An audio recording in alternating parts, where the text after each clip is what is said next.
안녕하세요. 올해 부록의 나이가 되었고 신혼의 단꿈에 젖어 살고 있는 여성입니다. 김포와 부천을 오가며 회사를 관리하느라 여간 힘든 게 아니지만 그래도 요즘 최고로 행복합니다. 매출도 잘 나오고 조만간 확장 이전을 할 것 같아 마음이 들떠있기 때문이죠. 제가 이렇게 승승장구할 수 있었던 건 지금까지 해온 사업이 수완이 좋았던 것도 있지만 아마 제 인생의 전환점이 되었던 그 사건이 계기가 되지 않았나 싶어요. 불과 3년 전이긴 하지만 그 일을 겪고 악바리 소리 들어가며 더욱더 일에 미친 듯이 몰두했었거든요. 저는 아무 생각 없이 바쁜 시간을 보낼 수 있어서 좋았겠지만 아마 직원들은 고단했을 겁니다. 오늘 여러분께 들려드릴 이야기는 제 인생의 전환점을 만들어준 전남편과 시어머니에 대한 이야기입니다. 전남편을 짧고 굵게 이야기하자면 빛 좋은 개살구 같은 사람이었어요. 콩깍지가 씌어서 아무것도 몰랐지만 살면서 점점 뱀 허물 벗듯이 새까만 속을 드러내더군요. 시어머니는 어떤 사람인지 굳이 말씀 안 드려도 아시겠죠? 그럼 인생의 전환점을 만들어준 그들의 이야기 시작하겠습니다. 지금은 이혼을 했지만 편의상 남편이라고 지칭하겠습니다. 저는 서울에 있는 4년제 대학교에서 무역학과 경영학을 전공했습니다. 부모님이 대기업에서 근무하셨다 보니 부족하지 않은 형편에 하고 싶은 거 다 하고 살았습니다.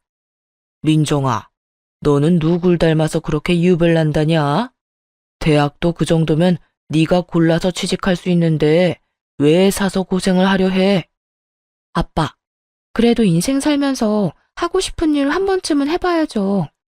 아버지도 젊었을 때 사고 많이 치셨다면서 할머니가 그러시던데? 야, 임마. 그건 그거고. 너는 얌전히 회사 잘 다니다 시집만 잘 가도 인생 성공한 건데 엄마 아빠는 너 고생하는 거 보기 싫어서 그래. 그러니 잔말 말고 다니던 대학 열심히 다니다 좋은 남자 만나서 결혼해. 전 그렇게 시시하게 살려고 태어난 거 아니에요. 아빠도 제 성격 아시잖아요. 한다면 하는 거. 자꾸 그렇게 속박하려 하시면 저 삐뚤어질 거예요. 어휴, 내 팔자야. 너 그러다 홍기도 놓치고 큰일 난다. 사업은 아무나 하면 다 되는 줄 아냐? 그러다 보기 좋게 망하기라도 하면 어쩌려고 그러냐? 누굴 닮아서 이렇게 똥꼬집인지 원. 누굴 닮긴 우리 둘 골고루 닮았나 보지.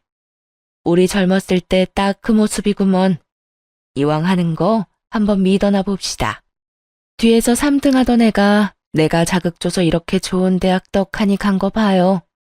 앵간한 고집이 아니니 지켜보자고요. 망해도 얘가 망하는 거고 그렇게 망해봐야 인생 경험도 되고 좋은걸요. 부모님은 보통의 평범한 사람들처럼 적당히 좋은 대학 나와 적당한 나이에 결혼해 가정을 꾸리길 바라셨죠. 하지만 제가 워낙 외향적이면서 도전적인 성격이라 당연히 제 기준에 맞지 않는 바람이었습니다. 그렇게 대학 졸업 후 마음 맞는 동창들과 작은 사업을 하나 시작했어요.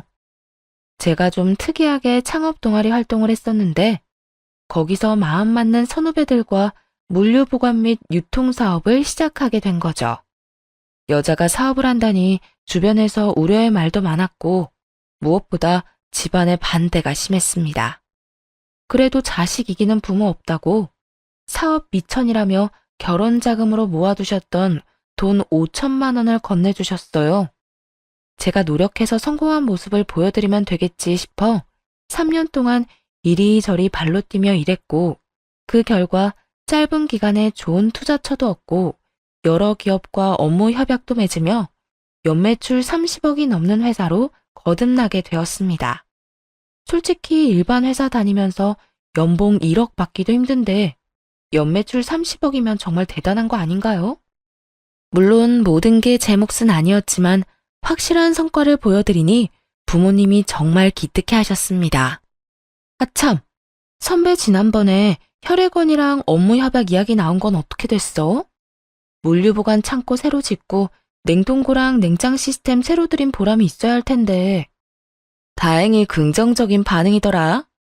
거리가 가깝기도 하고 복원해주는 기간에 비해 가격도 저렴하다면서 내부 회의하고 연락해주겠대. 아마 좋은 소식이 들려오지 않을까 싶다. 와, 다행이다. 선배가 중간에서 고생 많았어.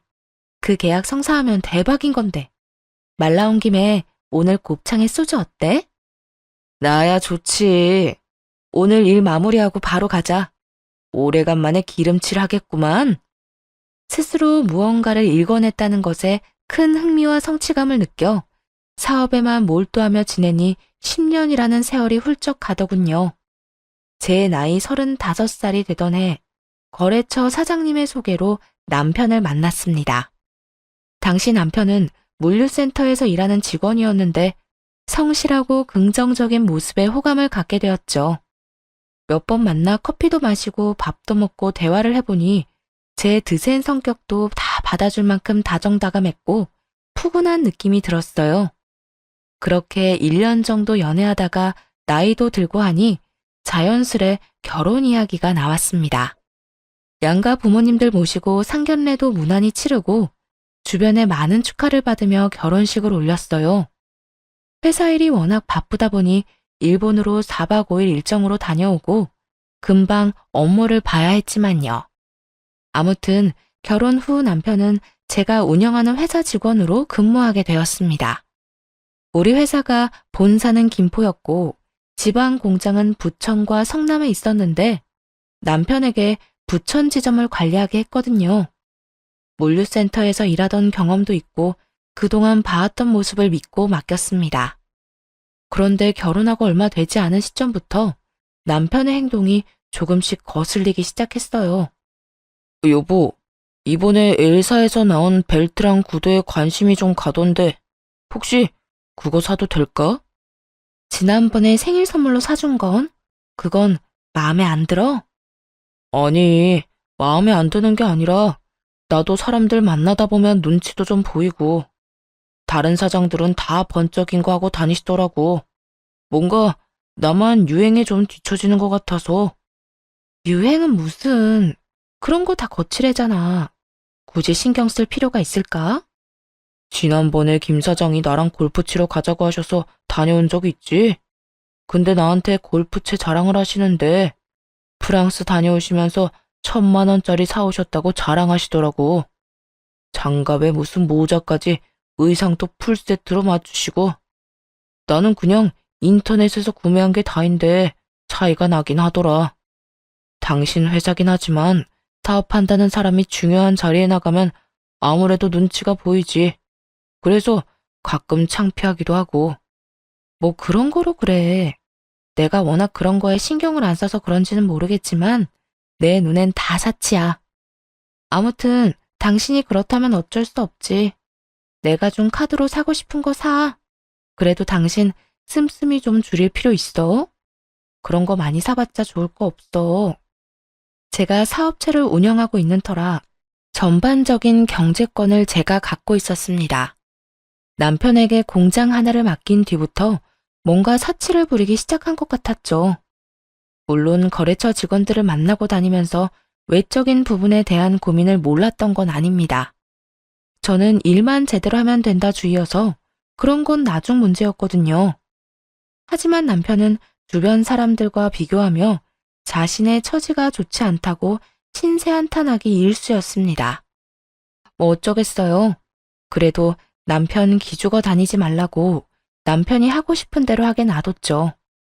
그런데 남편이 언젠가부터 마치 자신이 회사를 운영하는 것처럼 주변에 소문을 떠벌리고 다니기 시작한 겁니다. 그뿐만이 아니었어요. 시어머니와 시누이도 이제는 저에게 대놓고 돈을 요구하더군요. 예, 아가, 듣자 하니 너 돈 좀 번다며? 내가 그동안 자세한 걸 몰라서 뭐라 못했지만 이왕 이렇게 된 거 단도직입적으로 말하마. 앞으로 생활비를 좀 대줬으면 좋겠구나. 혼자 몸으로 아들 대학 보내고 하다 보니 돈이 없다. 내가 나이가 들어서인지 더 이상 일도 못하겠고. 아, 네 어머니, 당연하죠. 혹시 얼마 정도 원하세요? 제가 최대한 맞춰드릴게요. 내 주변 양반들한테 물어보면 다들 200 정도씩은 받는다고 하더라. 그래야 하고 싶은 것도 하고 눈치 안 보고 여행도 다니고 그런다면서. 용돈 포함해서 그 정도면 적당할 것 같다. 네, 그럼 다음 달부터 계좌로 입금해 드릴게요. 지난번에 아가씨 취업 준비하던 건 어떻게 됐어요? 안 그래도 그 말도 하려고 했다. 네 시누이가 그동안 명품에 미음자도 못 해봤잖니. 다행히 회사에서 좋게 봐줬는지 다음 주부터 출근한다고 하더구나. 그래서 그런데 취업 선물로 가방이랑 구두 어떠니? 골라주기 그러면 현금으로 주려무나. 원래 이럴 때 크게 한턱 내는 거야. 아, 네. 그럼 물어보시고 연락해 주시겠어요? 예, 떨떠름해 할 것도 없다. 어차피 나중에 너희도 애 낳고 그러면 희진이가 잘 챙겨줄 거다. 다 되돌려 받게 돼 있으니까 너무 걱정하지 말고. 아니면 이왕 이렇게 된 거 이참에 경제권을 네 남편한테 넘기면 안 되냐? 원래 여자가 경제권 쥐고 있으면 돈이 줄줄 샌다고 했어. 남편이 기가 살아야 집안이 사는 거야. 그건 안 될 것 같아요. 저 혼자 하는 사업도 아니고 동업자들이 있잖아요. 그리고 남편은 물류관리 쪽으로만 일을 해봤지 우리 회사 전반적인 시스템은 잘 이해를 못해서요. 그건 제가 알아서 할게요. 대신에 어머님 용돈 섭섭지 않게 챙겨드리잖아요. 시어머니는 사사건건 경제권을 남편에게 넘기라며 저에게 눈치를 주셨습니다. 하지만 공과 사는 정확하게 구분해야 했고 그 부분에 있어서는 냉정하게 말씀드리곤 했죠. 사실 시댁의 형편이 그렇게 좋은 편은 아니었습니다. 자가라고는 하지만 20평 정도 되는 소형 평수 아파트 한 채가 전부였고 그나마 그 집도 아직도 대출이 1억 정도 남아있다고 했어요. 남편이 받는 월급 절반 이상을 대출금으로 상환하고 있던 것도 저는 잘 알고 있었습니다. 제가 여유롭게 버니까 당장은 문제가 될 거란 생각은 못했던 거죠. 어쨌든 시어머니는 한동안 잠잠하시더니 저에게 앓는 소리를 하시며 갑자기 가정부를 고용해달라고 하셨습니다. 오랫동안 일을 하셨으니 몸도 힘들고 온몸이 성하지 않은 데가 없으시더라고요. 저는 효도하는 마음에 결국 가정부를 고용해드렸습니다. 그런데 가정부로 고용된 이모님이 3개월 만에 그만둔다고 하시는 겁니다. 알고 보니 마치 부잣집 사모님이라도 된 듯 온갖 터제를 부리며 이모님에게 갑질을 했나 봐요. 그리고 제가 남편에게 준 카드를 가지고 시어머니가 사치를 부리기 시작했고요. 한 달에 500만 원 이상으로 씀씀이가 커지자 저는 안 되겠다 싶어 남편에게 일렀습니다. 여보, 내가 준 카드 어머니 드렸어? 온갖 레스토랑이며 백화점이며 안 쓰신 데가 없더라. 어떻게 카드값이 한 달에 500만 원이 더 나올 수가 있어. 아무리 생각해도 이건 과해. 당신 어머니한테 카드 받아와. 안 되겠다 싶으면 내가 그냥 분실 신고하고 새로 발급받아 버릴 거니까. 이제 보니 너 돈 좀 잘 번다고 유세하는 거네. 네가 회사 대표다 이거야? 없는 사람들 무시하고 그러면 안 되는 거야. 물론 우리 엄마가 흥청망청 쓴 건 잘못했어. 근데 돈 잘 버는 며느리 둬서 그 덕 좀 보겠다고 하는데 나이든 노인네 이해 좀 해줄 수 없어? 내가 무슨 무시를 했다고 그래. 아무리 며느리 덕 좀 보려고 하셔도 그렇지. 한 달에 카드값이 500만 원이 말이 되는 거야? 당신 월급보다 많은 금액인데 지금 본인 돈 아니라고 막 쓰시는 거잖아. 그래, 내가 벌어서 아무런 문제 없어. 근데 정도껏 하셔야지. 이건 너무하신 거야. 내가 시댁에 생활비에 용돈까지 합쳐서 한 달에 400만 원 드리고 있는데 카드값이 500이면 한 달에 1000만 원이야. 이거 나 감당 못해. 그래서 나보고 어쩌라고. 내가 엄마 카드 뺏어오면 참 좋은 소리 듣겠다. 결국 못 받아오겠다 이거지? 그럼 그냥 놔둬. 내가 분실 신고하고 새로 발급받고 이참에 한도도 100만 원으로 낮춰야겠다. 그런 줄 알아. 와, 당신 그렇게 치사하게 굴 거야? 100만 원을 누구 코에 붙여? 사람이 말이야, 주기적으로 쇼핑도 하고 어느 정도 사치는 해줘야 이 나라 경제가 굴러가는 거야. 있는 것들이 더한다더니 당신 보니 딱 알겠네. 그렇게 저는 남편과 크게 한바탕하고는 며칠 동안 서로 말도 안 하고 지냈습니다. 분하기도 했지만 제가 일궈낸 일에 흠집이 나는 기분이 들어 정말 짜증이 나더라고요. 저는 오직 일에 집중하면서 스트레스 풀면서 지냈습니다. 아니나 다를까 시어머니는 저에게 연락해 남편은 고생시키지 말고 편하게 일하라고 하시더군요. 결혼 전에는 딸 같은 며느리, 부부 갈등은 없다며 세상 쿨한 척 다 하더니 자식 앞에서는 역시 시자인가 봅니다. 예, 너는 회사 대표라는 애가 일머리가 그렇게 없니? 사람 좀 더 고용하고 일 분배하면 더 잘 굴러갈 거 아니야? 그렇게 일에 파묻혀 사니까 아직 아이 소식이 없는 거야. 너희들 내일 모레면 40이다. 지금 낳아도 노산인데 도대체 언제 가지려고 그러는 거니? 너 혹시 몸에 무슨 문제 있니? 어머니, 저희 당분간 아이 가질 생각 없어요.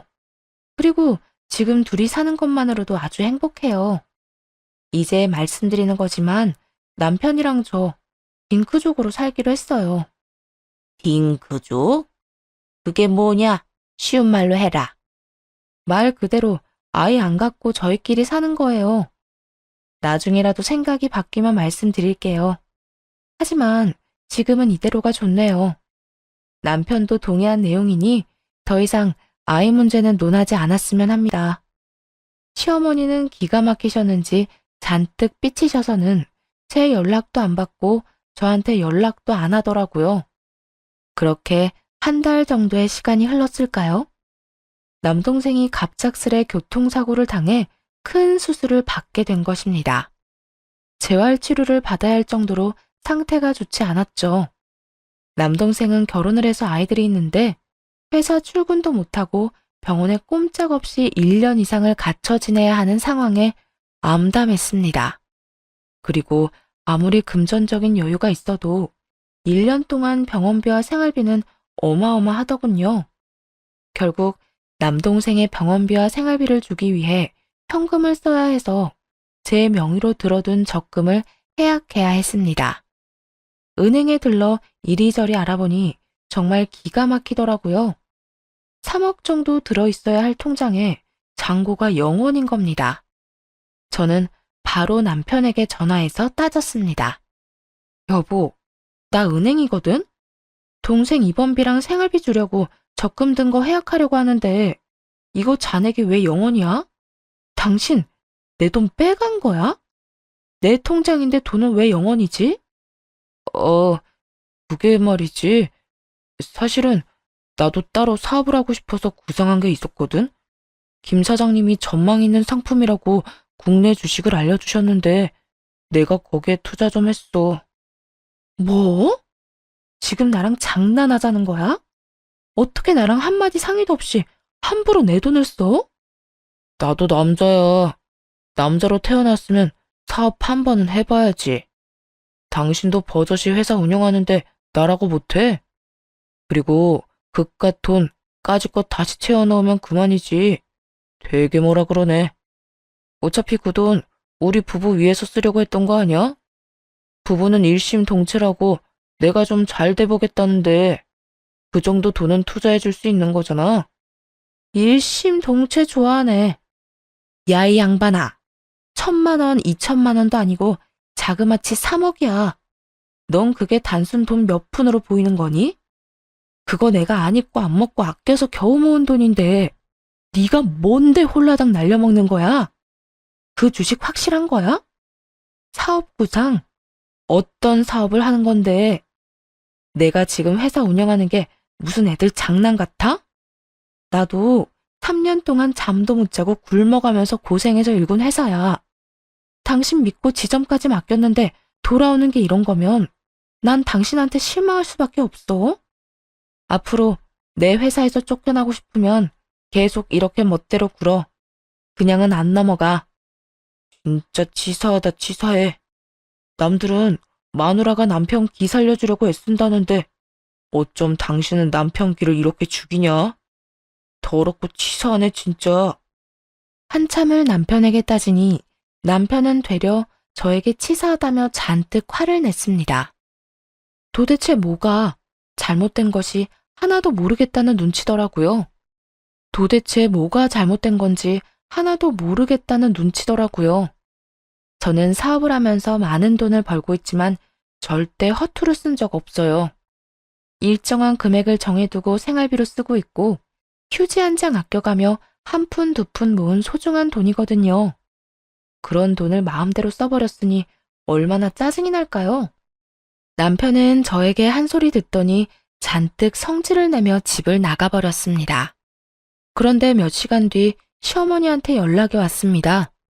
다른 데도 아니고 시댁에 가서 오늘 있었던 일 전부 시어머니한테 모든 상황을 일러 바쳤나 봅니다. 예, 너 정말 안 되겠구나. 우리 아들한테 뭐라고 했길래 애가 이렇게 잔뜩 화가 났어.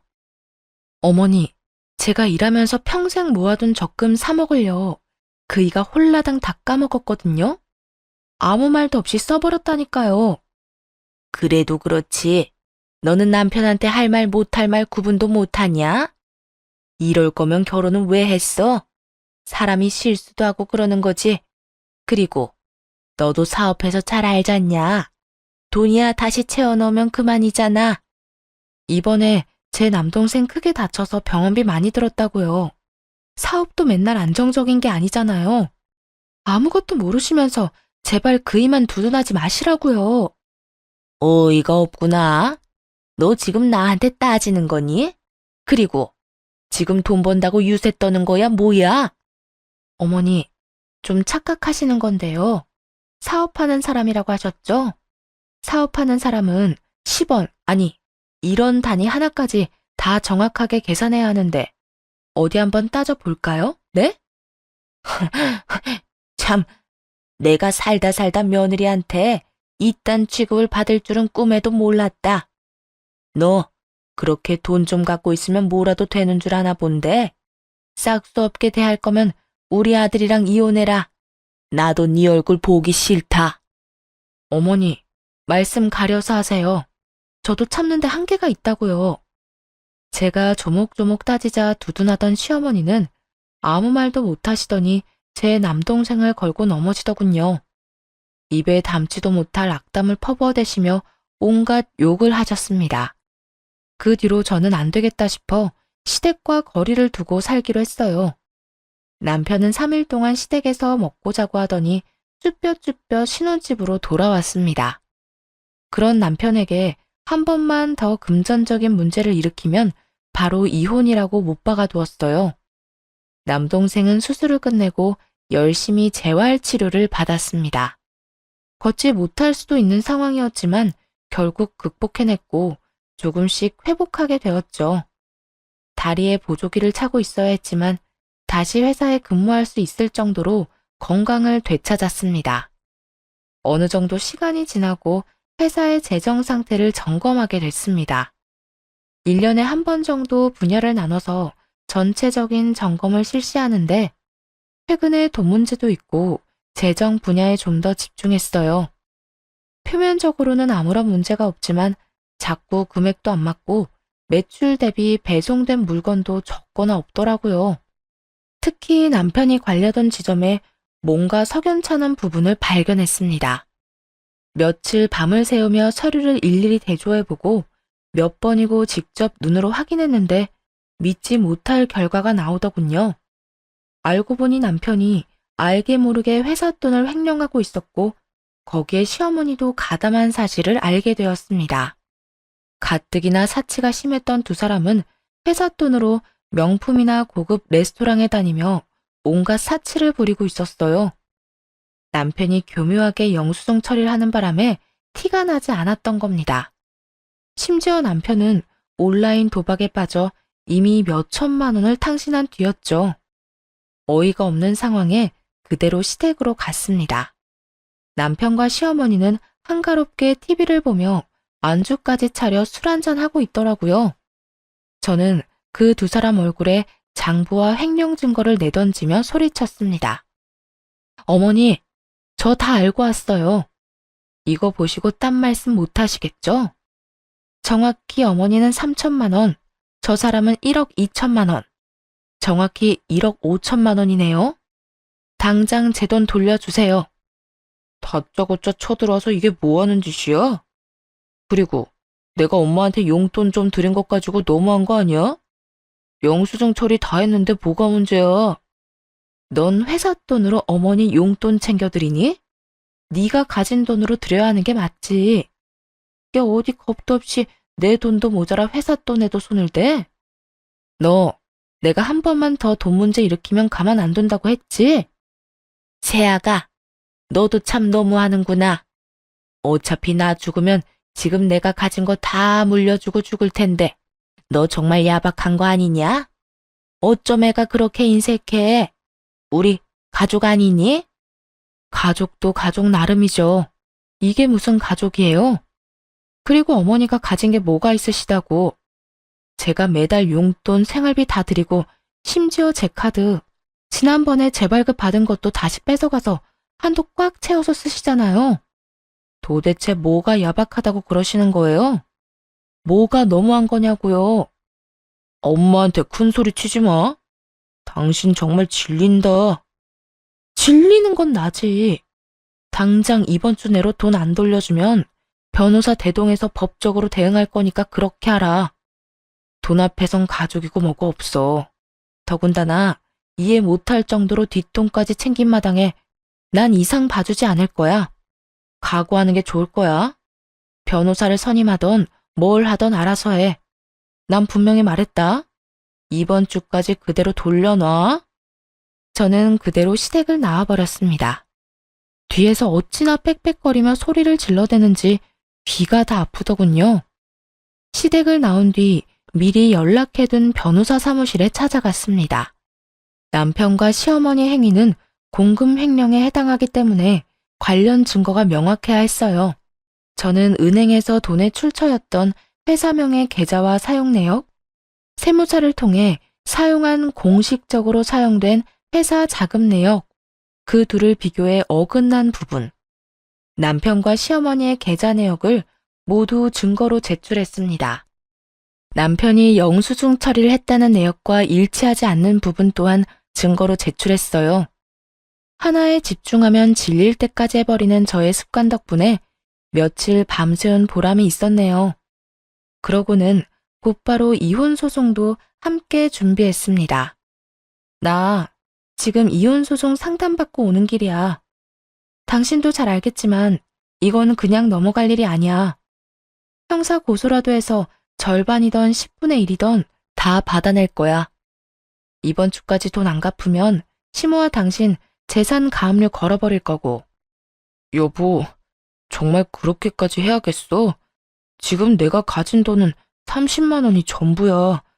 일단 이거라도 받고 나머지는 내가 천천히 갚으면 안 될까? 5년만 시간을 줘. 내가 어떻게 해서든 돈 마련해서 갚을게. 응? 그러니 제발 한 번만 봐주라. 그리고 이혼이라니. 내가 당신 얼마나 사랑하는지 알잖아. 나를 사랑한다고? 그래서 그렇게 뒤에서 많이 해먹었니? 너 지금 돈 갚아 나간다고 했지? 네 말에 책임을 져야 할 거야. 딱 한 달 시간 줄 거야. 그 안에 원상복구 안 해놓으면 지금 한 말까지 증거로 싸잡아 제출할 거야. 1억 5천을 어떻게 한 달 만에 마련해. 그냥 봐줘. 어? 잘못했어. 제가 정말 행동을 취하니 남편은 발등에 불이 떨어졌는지 울며 불며 매달리기 시작했습니다. 당연히 그 모든 대화를 녹음해 두었죠. 각서 쓰고 지장까지 찍어뒀으니 정신을 차리겠다 싶어 기회를 주었습니다. 그런데 말입니다. 검은 머리 짐승은 거두는 게 아니라고 했던가요? 남편이 다른 여자한테 눈 돌릴 시간이 있었는지 바람까지 피우고 있다는 사실을 알게 되었습니다. 남편이 관리하는 지점 여직원이 양심 고백을 해와서 알게 됐거든요.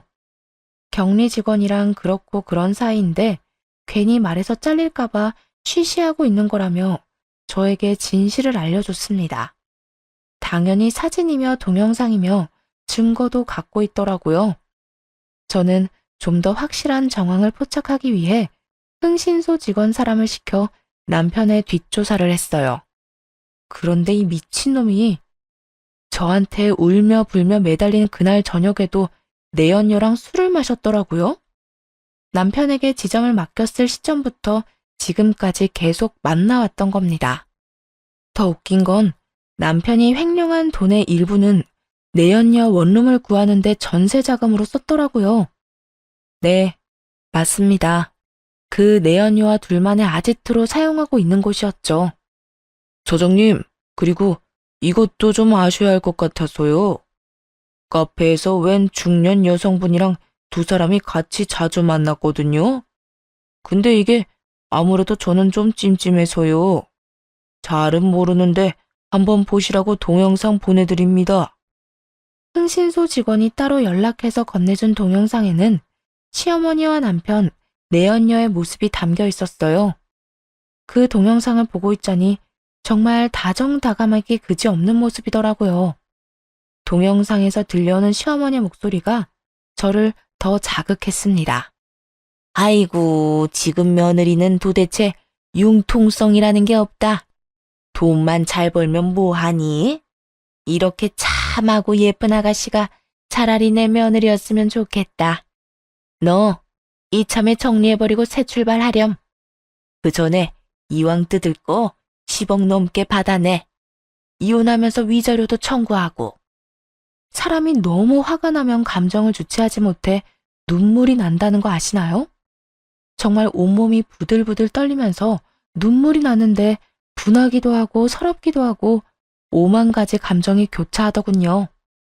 저는 더는 이렇게 비참하게 살면 안 되겠다 싶어 바로 이혼 소송과 형사 고소를 진행했습니다. 추가로 상간녀 소송도 진행했죠. 이왕 이렇게 된 거 제대로 혼쭐을 내줘야겠다 싶었죠. 보소장? 당신, 이거 뭐야? 나한테 시간을 좀 주기로 했잖아. 근데 이게 뭐냐고. 한 번만 기회를 준다고 했잖아. 어떻게든 돈 갚는다니까? 그 한 달 동안 내연녀랑 새 출발할 계획 꾸미고 있다는 거 내가 모를 줄 알았니? 나는 더 이상 할 말 없어. 너도 변호사 선임해서 법정 가서 이야기해. 앞으로 살면서 네 면상 볼 일 없었으면 좋겠다. 정말이지. 너란 인간은 역겹고 더럽고 불쾌해. 이 미친년이 너 말이면 단 줄 아니? 그러는 너는 이혼 소송 이길 수 있을 거라 생각해? 결혼하면서 며느리 도리, 여자로서 해야 할 도리를 네가 다 지켰다면 우리 아들이 이러지는 않았어. 결혼한 지가 언젠데 아이도 없고 너처럼 시어머니랑 남편한테 이렇게 막대하는 며느리는 세상 천지에도 없을 거다. 정말 시끄럽네. 아줌마, 할 말 있으시면 변호사 통해서 하세요. 아, 변호사 구할 돈도 없지? 뭐? 인연이 이제야 본색을 드러내는구나. 그렇게 저는 이혼 소송과 형사고소, 상간녀 소송을 진행하게 되었습니다. 남편은 모든 게 오해라며 저를 다시 구워 삶으려 했어요. 저는 뒷조사에서 찍은 사진, 동영상, 모든 증거를 보여주었습니다. 너 내 뒷조사까지 한 거야? 너 지금까지 나한테 잘한 게 뭐가 있는데? 애초에 결혼하면서 매일 나 무시한 거 아니야? 여자 주제에 돈 잘 번다고 사람 무시할 땐 언제고? 내가 잘한 게 없다고? 그래. 네 기준에서는 그렇게 생각할 수도 있겠다. 그래도 적어도 이거 하나는 기억해. 네가 결혼해서 쓴 돈, 그거 다 내 돈이잖아. 너 월급도 누가 줘? 내가 주지? 끝까지 돈. 진짜 너 같은 여자는 한 트럭을 갖다 줘도 질릴 거야. 너무 싫어. 누가 할 소린데? 내일 모레 40이면 제발 철 좀 들어. 이 덜 떨어진 새끼야. 내가 인생에서 가장 후회하는 게 뭔지 알아? 너 같은 거지랑 결혼해서 시간 허비한 거랑 돈 낭비한 거야. 너만 아니었으면 내 인생 이렇게 되지도 않았어. 그래, 내가 나쁜 놈이지. 그래, 내가 나쁜 놈이다. 그걸 이제 알았니? 넌 제정신 아니야. 아무래도 깜빵에 들어갔다 나와야겠다. 너랑 너희 엄마 조용히 손잡고 들어갔다 몇 년 반성하고 나와. 그래, 해볼 테면 해봐. 나도 너 고소해버릴 거야. 너 지금 내 뒷조사하고 다닌 거 이거 명예훼손이거든? 너도 콩밥 좀 먹어봐. 남편의 적반하장의 태도에 코웃음을 좀 쳤더니 저를 명예훼손죄로 고소하겠다더군요. 당연히 남편이 고소한 건 터무니없는 말뿐이어서 아무 일도 일어나지 않았고 저는 모든 소송에서 승소했고 위자료로 3천만 원을 받았습니다. 그리고 남편과 시모가 횡령한 회사 돈은 10년에 걸쳐 갚으라는 법원의 판결이 있었죠. 매달 125만 원씩 10년 동안 갚아야 하는데 단 한 번이라도 늦거나 입금이 늦어지면 바로 법적 조치해 버릴 겁니다. 솔직히 더러운 돈 안 받아도 그만이었지만 저와 다른 동료들이 피땀 흘려 일궈낸 회사 돈이기 때문에 안 받을 순 없겠더라고요. 모든 일이 마무리되고 결국 남편을 신혼집에서 내쫓았습니다. 남편이 회사를 운영하는 줄 알았던 내연녀는 아무것도 없는 거지 남편을 만났고요. 저는 이삿짐 센터를 불러 남편의 흔적이 조금이라도 있던 더러운 물건은 모조리 포장해서 시댁으로 보내버렸습니다. 그 뒤로 남편은 돈 갚을 능력이 되지 않아 결국 공금 횡령 혐의로 징역 2년을 선고받고 구치소에 수감되었습니다. 제 돈으로 온갖 사치를 부리던 시모는 하나 남은 자금줄이 끊기니 그대로 주저앉으시더군요.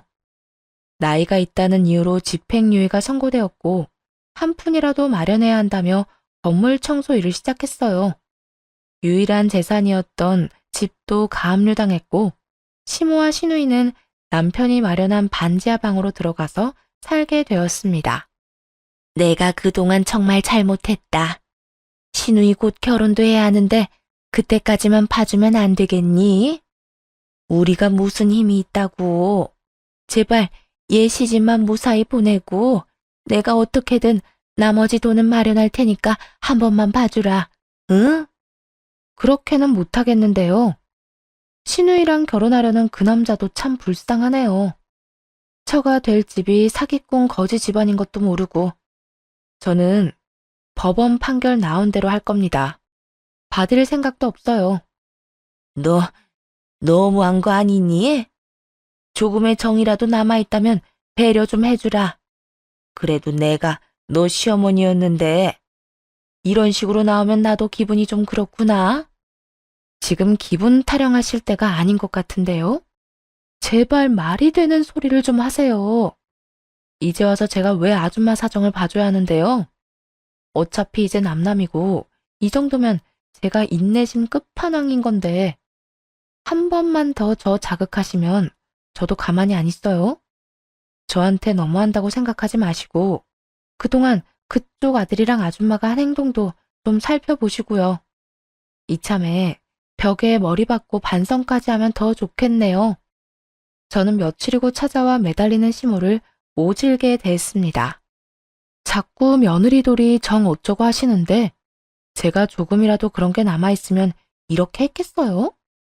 시모가 다녀간 자리에 저는 소금까지 뿌려버렸습니다. 나름 국산 천일염이라 마지막까지 좋게 대우해줬다 생각해요. 그렇게 2년의 세월이 훌쩍 지났고 그놈은 결국 형량을 다 채우고 출소했더군요. 이사해버리는 바람에 만나질 못하니 회사에 찾아오더라고요. 여길 어디라고 와? 벌써 형량 다 채우고 나온 거야? 시간 참 빠르다. 그나저나 반성은 많이 했나 모르겠네. 당신 없는 2년 동안 나 반성 많이 했어. 내가 얼마나 모자란 놈이었는지 잘 알겠더라. 그래서 말인데, 나 새 삶으로 태어났으니까 우리 다시 시작해보는 건 어때? 내가 정말 잘해줄게.